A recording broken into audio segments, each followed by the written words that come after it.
18 की खबर पर एक बार फिर मोहर लग गई है। न्यूज़ 18 ने 13 अगस्त को यह खबर नशर की थी कि वज़ीर आला नीतीश कुमार 15 अगस्त को कॉन्ट्रैक्ट टीचर की खिदमत की मियाद से मुतल्लिक़ ऐलान कर सकते हैं। आज वज़ीर आला नीतीश कुमार ने इसका ऐलान कर दिया। इन्होंने गांधी मैदान में परचम लहराने के बाद इसका ऐलान किया। इन्होंने कहा कि कॉन्ट्रैक्ट टीचरों के लिए सर्विस के नए शराइत पर जल्द अमल दरामद किया जाएगा। इन्होंने ये भी कहा कि टीचरों को कॉन्ट्रैक्ट से बहुत जल्द मुस्तकिल किया जाएगा, इस पर काम चल रहा है।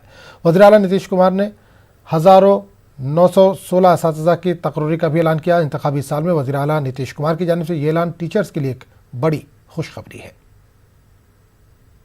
राज्य के पंचायती राज संस्थान एवं नगर निकाय के शिक्षकों के सेवा शर्तों को बेहतर बनाने के लिए जितने हमारे टीचर हैं पंचायती राज संस्थान और नगर निकाय में, उनको बेहतर बनाने के लिए शीघ्र नई सेवा शर्त नियमावली लागू की जाएगी और इनके सामाजिक सुरक्षा के लिए उन्हें कर्मचारी भविष्य निधि, एम्प्लॉय प्रोविडेंट फंड ईपीएफ का लाभ दिया जाएगा। ये हम लोगों ने तय कर दिया है और ये सब इसके लिए नियमावली बन रही है। बहुत जल्दी अब इसके बारे में सब कुछ का फॉर्मल जो औपचारिक निर्णय है वो अभी कुछ ही दिनों के अंदर हो जाएगा। मैं इसकी जानकारी आपको दे देना चाहता हूं।